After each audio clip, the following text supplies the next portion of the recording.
I think we both lost our voice a little bit, but it wasn't that I was screaming during the race. I think it's all the talking I did afterwards.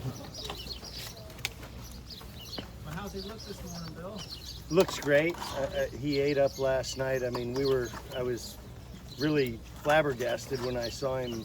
You know, by the time I got back to the barn, he had eaten up. I mean, his tub was already out of the stall, and he must have eaten his dinner in 20 minutes. That was, you know, which is pretty unusual for a horse that's run that hard, and she had great appetite. He jogged good this morning. He looked good.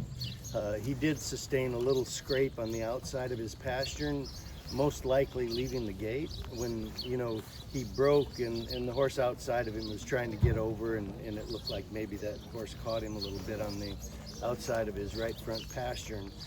Looks it's more of a scrape. It's not a cut. It's more of a scrape that it's about 4 inches long. It just right now it looks to be a superficial thing, but everything else on him looks good. Knees, ankles, jogging good. You know, I can't be happier with it, everything else. Something like that, Bill. Does he have to take any antibiotics or anything? Well, that's a consideration for sure. You know, you don't want to have some bug, you know, get integrated in there, and That's so the right front. Right yes, on the outside of his right front pastern. But it's, you know, on a normal day and a horse, and you know, that's not him. You know, you wouldn't be concerned about it really. Thoughts about the future plans with the horse as far as possibly going for the Triple Crown? Where are you at? Well, I think we're in discussions about that now. Michael and I have already, you know, had a brief discussion, and you know, we're just tossing back the options, and I believe we want to do what's best for the horse. I know everybody would, you know, normally, of course, you want to always think about it. Triple Crown, and that's not something we're not going to think about, but I think we've got to, you know, we've got to come to a conclusion probably in the next few days, but it's not going to be this morning. How special is this for you? You get your Derby outright victory. Has this felt real at this point for you? Has it sunk in for you yet? Well, as I was rolling out of bed this morning, my wife asked me if I believed it yet, and I said, well, it's starting to sink in. I mean, it really is pretty special.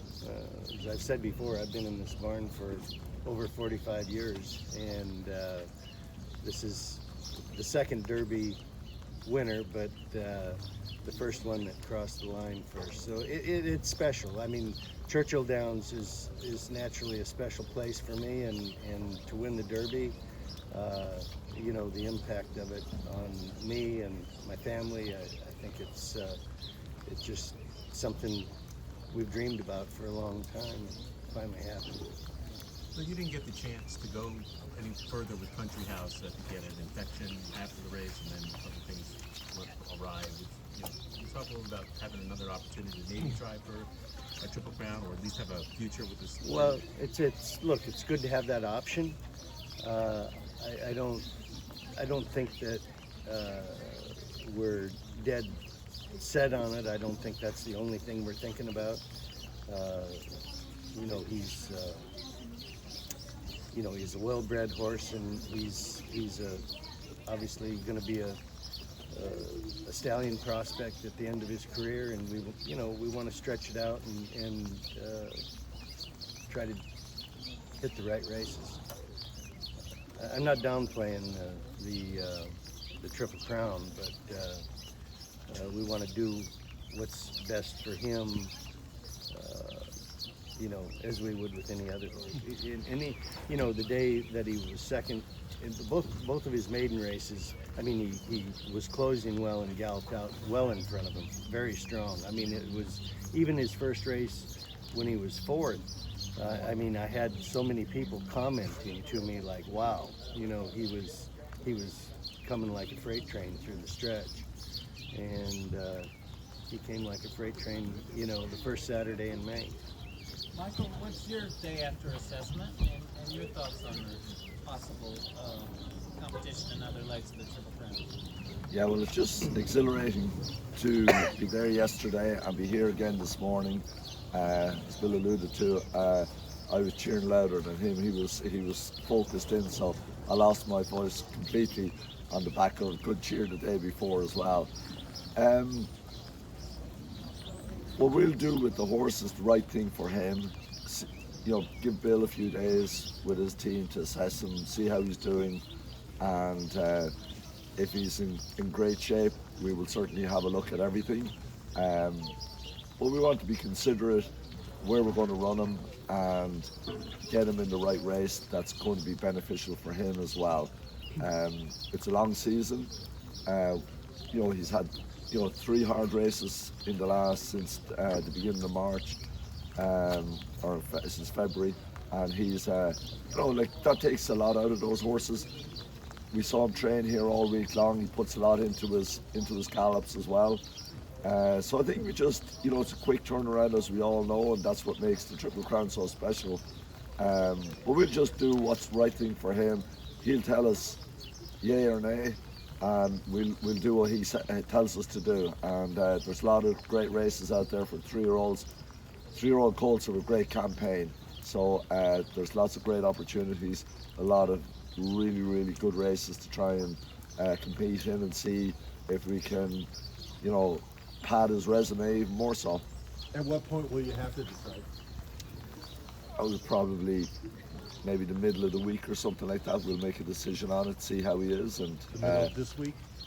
probably this week. Yeah, probably won't wait too long. We'll just see how he is, and by the end of the week anyway, we'll know what we're going to do, because Bill's going to have to figure out what he needs to do with him if we're going that direction. Michael, you started the year with 4 prospects to hit the target. We talked in January about this 4, and what did it mean?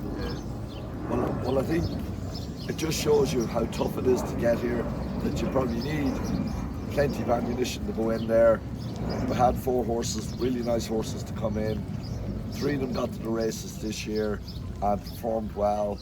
And to get 2 of them here on the day, and all these horses were all homebreds. They're all by different stallions as well. And to be able to,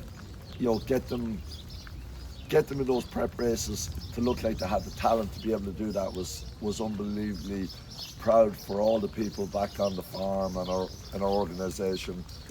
We still have some horses in there sitting and waiting. First resort, he goes back to the trainer probably next week. We just have to get the vet in to make sure that he's a clean bill of health. He'll go back in again. Poster has a little bit of time off yet, and East Avenue, I haven't talked to Brendan yet. Probably a bit disappointing with him yesterday, to my eye anyway. Maybe he was a little bit rank on going around the first time, but still ran well, and we'll see where we land with him. But it does take a lot of horses to get here, and we've been trying for a long time, and this was a great opportunity for us, and just glad that we had the right horse on the day to be able to pull it off. Bill, can you tell us a little bit about the celebration last night? Well, we were late, of course, between getting out of the museum, that took quite a while, and the whole crew was waiting back here, and it just, everybody puts a little something into this. It's not one person, 2 people. I mean, I'm kind of the one you're talking to, but I'm really not the one that's doing the heavy lifting. The whole team was here, and I'm just so happy for everybody to be able to get to enjoy that a little bit.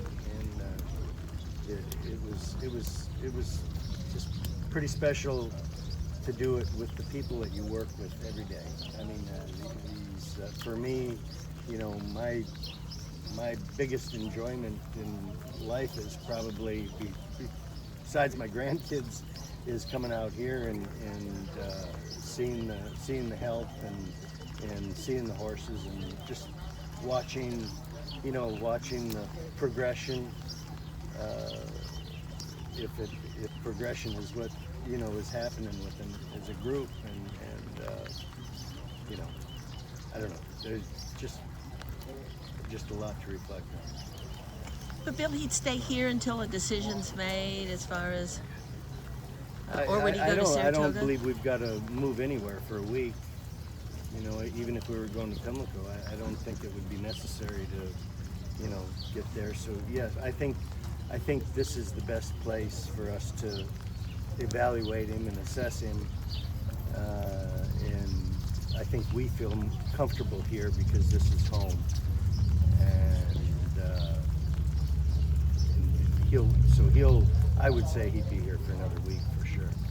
I think the Triple Crown is a huge challenge for any horse. I mean, I think the great thing about the Triple Crown is that not many horses are able to do it, and certainly I believe that he's a big, strong horse, and I believe if you're ever going to look at one and say, okay, if that's your goal, and the goal of the owner and what, still in the best interest of the horse, I think it's, the Triple Crown is great. Everybody knows that American Pharoah won it and Justify won it, but we're gonna look long term. So does the fact that Belmont's a mile and a quarter, as opposed to Makes it very interesting to me. to skip? It makes it very interesting. Just, I'd like to see him, at his best going into the Belmont. Michael, did you talk to Sheikh Mohammed by any chance? No, I haven't. And he obviously has another runner today in the Fillies Classic in England that everyone's very keen on. So it'll be a remarkable feat for Godolphin globally to pull the double off here in the US and be able to pull the double off in the UK as well. So I think there are high hopes for her today as well. So I did talk to Anthony Stroud driving up here this morning, and he said that the boss was over the moon with the results on the weekend. About the involvement in a team sport. So, like you got the head coach, and then you got all the players, no matter where they are, and they're in off the bench helping out, whether it's in Saratoga, Belmont, down in Florida, here or whatever. So I think that's what a great effort it is for his whole team to be able to jump in there, and you're not worried about that you have to have a certain person to be in those spots, because they're all of equal ability, being able to take care of his horses wherever they might be as well. And it's the same on the farms as well. You're quality people and you're happy with any of them that are taking care of the horses for you.